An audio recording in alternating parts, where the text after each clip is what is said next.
train like you're doing like a championship or a competition. Welcome to the D8 Training Podcast, your guide to training and vitality. I am Anne-Marie Antic, your host. Today I'm excited as I'll be interviewing three talented and up-and-coming girls, Kayla, Rose and Chloe, all from our D8 Training Youth Program. Our youth program is gym training for kids, generally around the ages 10 plus. However, if mature enough, you can start younger like Chloe and Rose did. These three girls are not only intelligent and beautiful, they are strong and each are accomplished in their chosen sports. We have Kayla here, who is our record holder at D8 Training with the most chin-ups for girls, which is a total of 6. Kayla originally started in gymnastics, where she successfully progressed to level 5 and placed in many competitions within the top 3. Her most notable achievement was state champion in level 4 under 9s. She now plays netball in Division 1 as wing attack, goal attack or goal shooter, and in the gym she keeps getting stronger and stronger. We have Rose, who won our girls competition of the longest hang at our last D8 Training Family Day.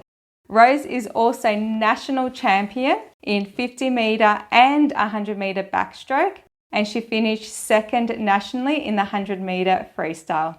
And lastly, Chloe, a bullet and holds the fastest sprint time at D8 Training for the girls. Chloe is an elite gymnast where she was crowned last year under 9s level 4 state champion, placed first across various other competitions and was awarded level 4 most outstanding gymnast in her club.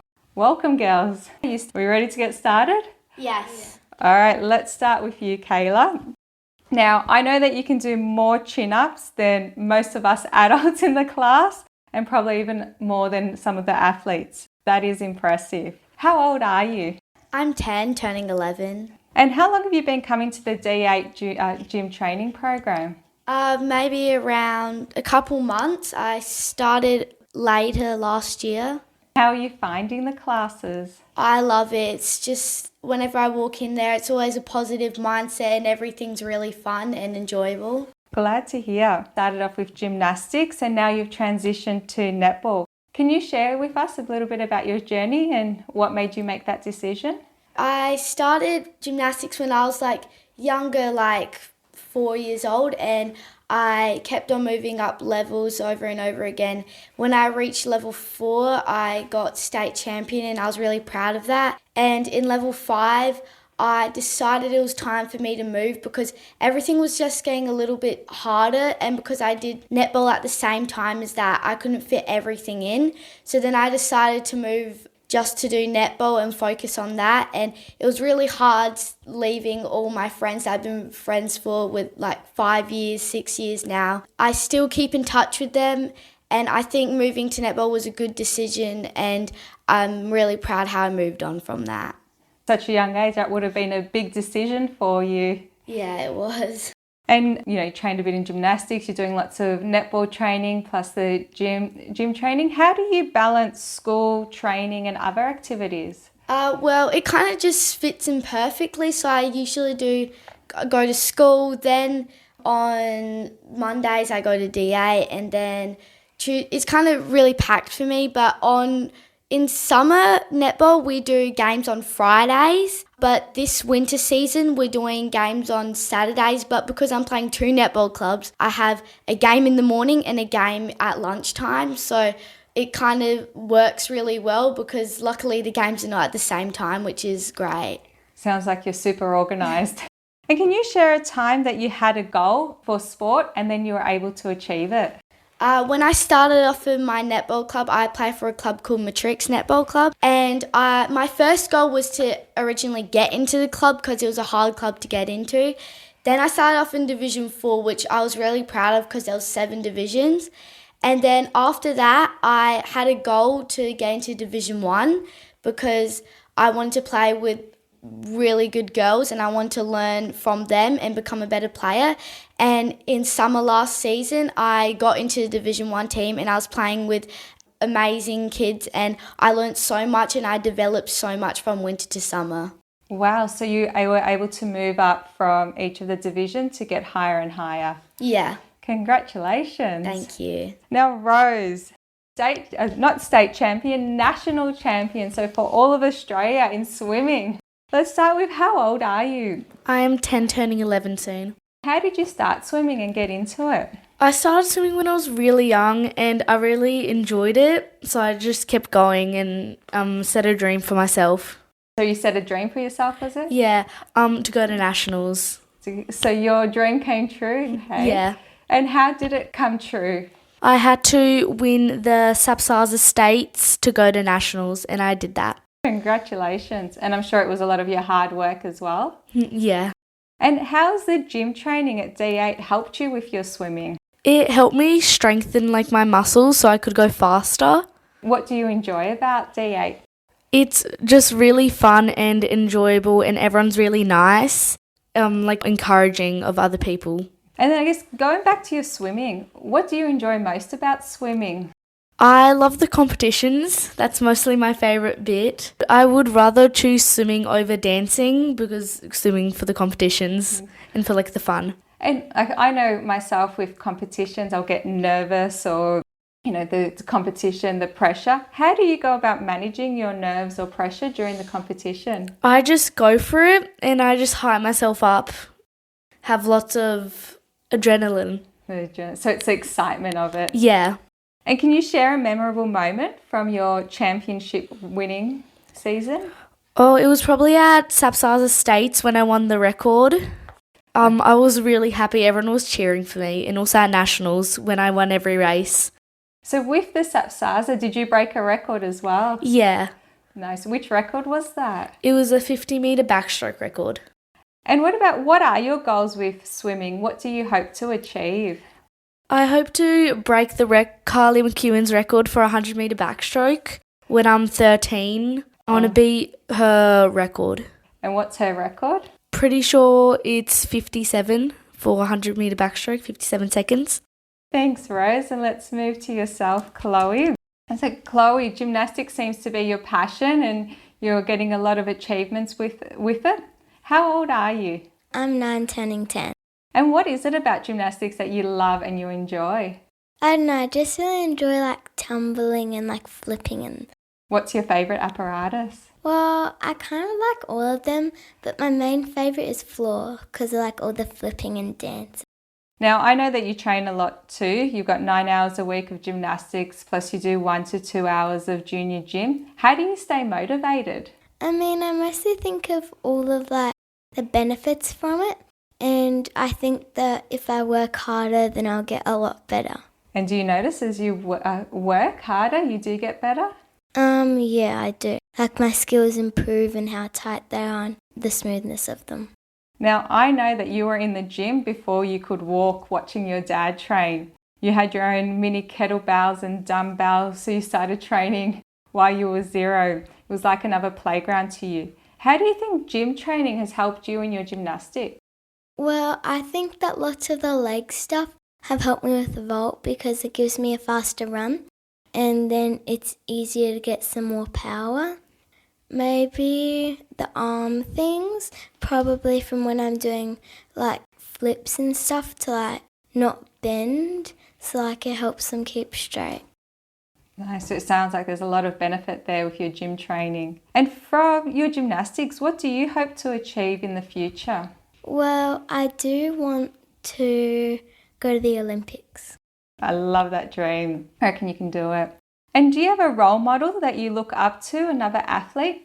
Well, I really like Simone Biles because she's like the best in the world. So I look up to her. She's a good one. Thanks, Chloe. Thank you all for your introductions. Really liked hearing further about what you've done, and your achievements are all remarkable. While sports, there's lots of victories, we win, we move up, there's highs. We know that there's challenges along the way. I'd love to delve further into these challenges. Maybe if we start with you, Kayla.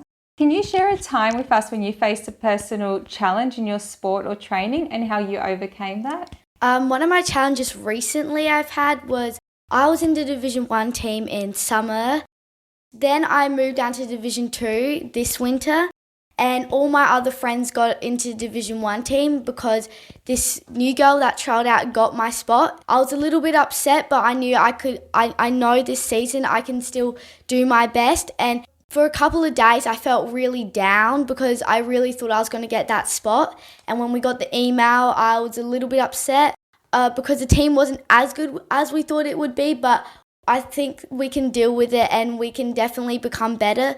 I have a great coach, so I can learn a lot from her. And I feel strong now that I've moved, and I'm really proud that I've overcome this challenge in my life. Congratulations for not quitting and keeping going and wanting to get better and improve with the great coach. Thank you. Do you have one, Rose? Just before nationals, I got really sick, but then I overcame it. And then after nationals, I was in the hospital for a day because I had bacterial pharyngitis and I was really sick. I was still a little bit sick at nationals. So you were sick and then you managed to get a little bit better. The adrenaline kicked in so you could do nationals Yeah. and win. Ended up going to hospital. Yeah. Wow, that's amazing. And now Chloe? Well, probably when I had servers, it was a lot harder for me to keeping on doing vault and some tumbling because my foot would always start hurting. And then I started to get better and doing my rehab, and then I overcame it and now I'm fine. That's great to hear. So you kept doing your exercises. Well, while we're with you, Chloe, when you do lose or you have a bit of a setback, how do you handle that? Well, the first time when I was in my second competition, I came second and I was a little bit sad because on the event vault, so I'm pretty sure I did not do very good in. We didn't move the beat board out to my length and it was a bit harder to vault, but I was still pretty proud of myself that I still placed and got to be on the podium. So you still did well coming second. And what did you learn from that? I learned two things. I learned that if something needs to be different, then you need to tell someone, like the beat board. And then I also learned that it's okay to lose. What happened after that for your third competition? Then was state championships, and I bounced back and came first, Okay. crowned state champion. What about yourself, Kayla? How do you handle setbacks or losses? When I get a setback or a loss, I always think to myself, well, as long as you know you did your best, everything's going to be okay. And next time you're going to smash it out and make so much better. Like one time I did a netball game and I completely lost it. I did so bad. I kept on dropping it. I kept on missing my shots. That was in the grand final. So I got really upset. And I had just a moment at halftime where I had a couple tears because I thought I was letting the whole team down. But then some girls from the older age group that helped me at halftime got all the stress off my back. So I bounced back and I smashed it in the last quarter. And after that game, I was so proud of myself because I got back on track and knew that everything's going to be all right. Just keep on working hard. And we eventually won that game by 1 goal. So I was really happy and I even cried happy tears at the end. Nice. That was a grand final that you won. Yes. Nice. So what were you telling yourself? What were the girls telling yourself to help you bounce back? So at halftime, they took me out and did a couple shots. And they said, one of the girls said, pretending somebody asked you to hold a glass of water for them, and then what you do is you just put it on the table and leave it aside to take it, like she was pretending it was stress. Just take it all away, put it on the table, make sure it's gone, and focus on what you were doing at the first place. Like if you're eating ice cream or something, you finish that off before you do anything else with anyone else. When I was missing, I was thinking, my head was just thinking really negative thoughts, and I took all the stress and negative and put it away and bring back the positive, and that's what won us the game, which I was really happy about. And again, it's that importance of that power of your thought. Yeah. What about yourself, Rose? Whenever I get disqualified in swimming, I am always really sad, but I look at why I just got disqualified and I look at the positives and think about how I could make it better next time, and I always get a treat if I'm feeling down. Oh, nice. That's a good way. What would you get disqualified for? It's normally if I start too early on the block, which I've only been disqualified once, and it was at Darwin for state championships. I went too early off the block. I went before the beeper because they say take your marks and have a beeper. I went too early, so I got disqualified and it was my 100 IM, but all the other girls were like 14, 15, 16 on. So you were competing against older girls? Yeah. Wow. And was that the same for your national one? No. For nationals, it was the girls that were turning 10 or they were already 10 before New Year. First, I want to say thank you for being honest and sharing all your challenges. Let's move on to parents. I'm a mum. I've got 2 kids. And sometimes what I struggle with as a mum is how do I support my kids? If they're winning, I wonder, should I be celebrating with them, telling them how great they did, but then will that demotivate them? Or should I be giving them advice on how they can be even better? Or if they're having a bad day and it didn't go to plan, what do I do? Do I give them advice? How do I support them? So I'd really love to hear from you 3 on what to do. Rose, what advice would you offer to parents regarding giving feedback to their children? You would first start off with what you could have done better, and then you go on with all the things that you did really well. What about yourself, Chloe? I'd like them to give me some feedback and say, like, hey, you did really well in that competition. I'm really proud of you. And so just say really motivational things to them.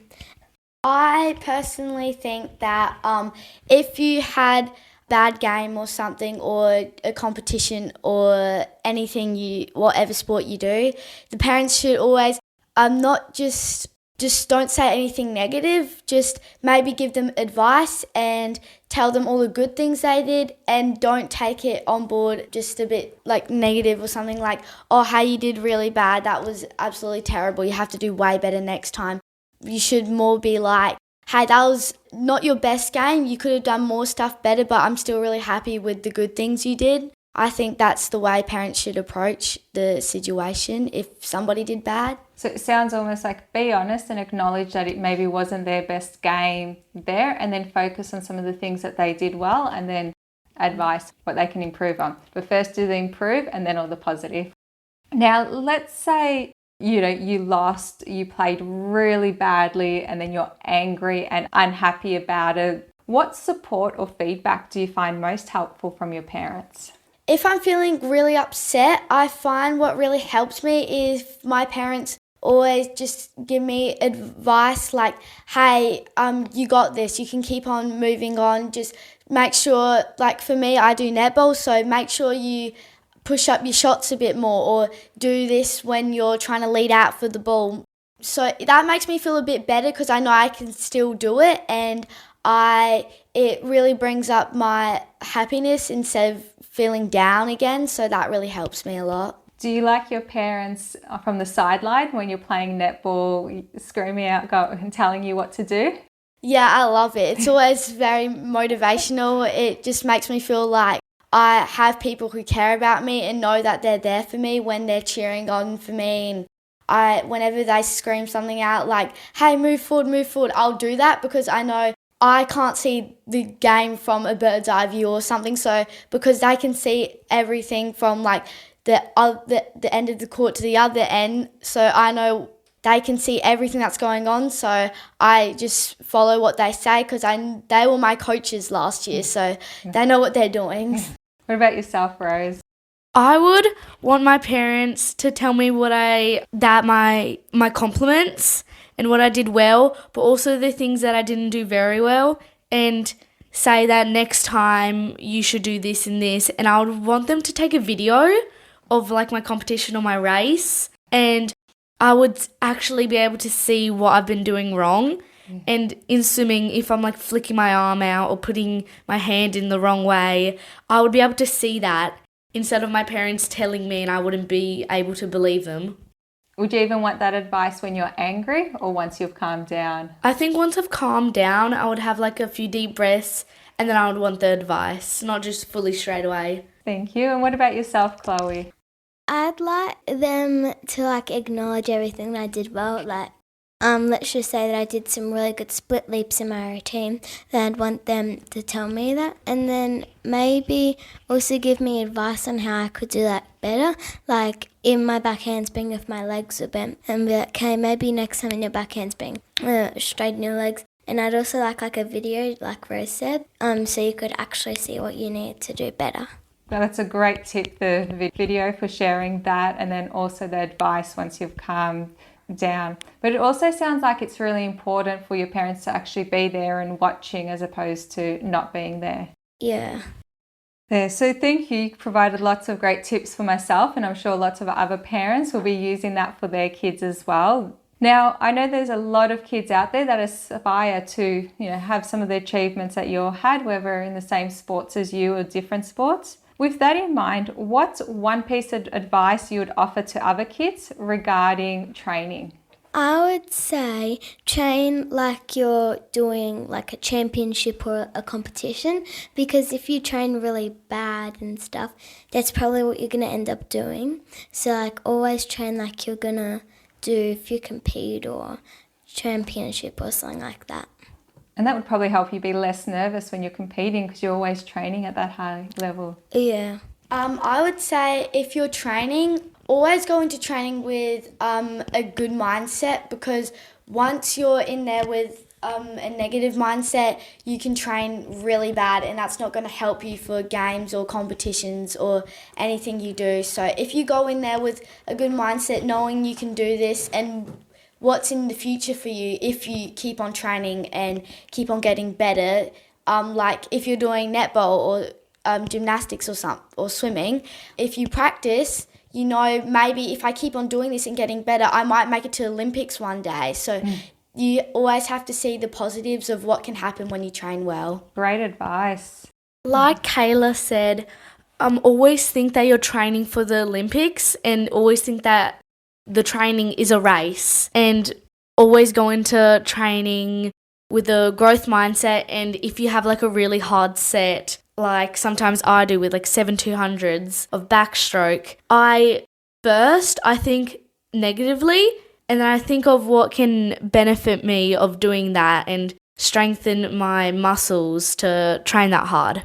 It really sounds like all of it. Make sure you go in there with a positive mindset, and then training like it's your Olympic or your championship race, so that when it comes to your championship race, it makes it easier. Now, all three of you are incredibly fit and strong. You've got lots of muscles on you. Now, I assume there could be a lot of kids and adults assuming that it's easy for you. You're just born like that. I know how much you all train for hours a week, and you put a lot of energy and effort in there. What message would you share with those who aren't as fit and strong as you are on what they can do to get there? I would say if you're not as fit as strong as us, I wasn't fit and strong. When I was like first born, I was really chubby, and I knew that, so I just started training my body. And I still look back to pictures when I was like 8, and I was really chubby, but when I was 5, I was so fit and strong. I had abs. Because I would train, I would do like little 1 kilo weights just every day, and I would motivate myself. So it sounds like you weren't just born like that, and you've trained hard to get there. I'd probably have to say lots of practice. Practice makes perfection and also progress. So yeah, if you're doing something that you really love, or you want to, let's just say you want to be able to do 5 chin-ups in a row, then keep persisting and trying, and always be determined to reach that goal. Great advice. My personal thought is that it doesn't matter how big you are, or how skinny you are, or whatever tone you are, you can do anything. And if you want to become fit, I would say just practice all the time, and if you end up coming out the way you didn't really want it to, it doesn't mean you can't go to the Olympics. It doesn't mean you always play bad games, and it doesn't matter what other people say about you, because at the end of the day, it's not their body. So you got this, and it doesn't matter if you're big or if you're chubby. Like me, when I was born, I was like fat, and even my parents even said that. I wasn't fit, but when I did gymnastics, that really helped me, and I got so focused, and now I'm really strong and I want to keep that up, and D8 has really helped me keep my strength. So it sounds like that you became fit, strong and healthy because you've trained, not because you're just naturally born like that. Yeah. Now, talking to all three of you girls, you're down to earth, you're funny, you're very confident individuals. Coming on to do the podcast takes a lot of courage. Do you ever experience a moment of doubt, and what do you do to overcome the doubt? Everyone does. They just think negative about themselves at one stage. It always happens. Usually when you done sport or something, you had like something that's really bad happen to you and you always think, I wasn't good enough for that. It's just not going to work out for me. But when I do think that, I always think about, wait, but I'm not a bad player. I got into the Division 1 team. How is that a bad accomplishment? And I always think of all the good things I've accomplished, and I can do way better than that, and I can become better and better. And because all of us, we've already done so many achievements, like imagine what we'll be like in the future if we keep on thinking great things in our mind. We're going to become like amazing people when we grow up. Yeah, so it's what you focus on when you're having that bad day or that doubt. You focus on all the good that you've done. Yeah. Wow, it's such a good skill to have. For me, or sometimes when I'm in training, like a skill can get really hard if you're like really tired. Like it's the end of the session and you're doing your strength and you need to do like 2 times of 8 chin-ups and you're just like not really feeling it and you're really tired and you just want to go home and eat. For me, I just think about all the benefits that it's going to give me. And I think about as soon as I do that last set, I can finally like go home and finish up. So that's like, yeah, what I would do. Focus on what you can get. Yeah, and I also try and like push myself as hard as I can and think, hey, well, I'm really good. I won level 4 state championships. What does that show? Great, thank you. Sometimes that dance is a really hard move and some people can't get it, and the teacher just keeps telling them and then they give up. When I hear that, I go up to them and say, it's okay, do you want me to help you? And then we try to do it together. And when I'm in that position and I don't know a dance move, I ask my friend so she would know the moves, or I would go up to the teacher and she would show me how to do the move and what technique I can use. So you go and ask for help. Yeah. That's a great strategy. Thank you so much to all three of you for your time and being on the D8 podcast. I've learnt so much from all of you, and I know no matter what either three of you do, you will be successful in your life because you're very determined, you're consistently training and working, and your focus and your mindset, being on the growth mindset and looking at the positives, will really help you achieve lots of results. I know that this podcast is going to be valuable not only for kids but also to parents. You provided excellent advice to parents. I know myself, by focusing on the positive for each of the kids and then giving some advice and filming them where appropriate and just overcoming the challenges. You're very honest and transparent, so thank you. Before we finish, I have two more questions. What's your favourite gym exercise? It would probably be the running races because we're all so competitive and we all want to beat each other. Bit of competition in the running. Yeah. I've got a few favourites, so can I share a few? Of course. So I really like the running races, like Rose said, and I also enjoy like some of the games, like the Blaze pods where you like tap them, and I also do like doing Nordics too. Quite good at them. And you do squats as well? Yeah, I do like the squats with the bar too. Yeah. And how heavy is the bar that you lift? 30 or 32 and a half. Is that heavier than you are? Just. I enjoy chin-ups. It's really fun. It's very hard, but it's not too hard that you about to pass out or something. I remember we did chin-ups, but then they got harder, so we had to put our arms in a different position, which made it way harder. I had to do way less because I couldn't keep up with how hard it was, but it wasn't too hard that I literally couldn't do it anymore. I love squats too because it makes my legs stronger, and it's really good for my netball because we do lots of running, so it really helps me get faster, and the training in general is just amazing. I love it.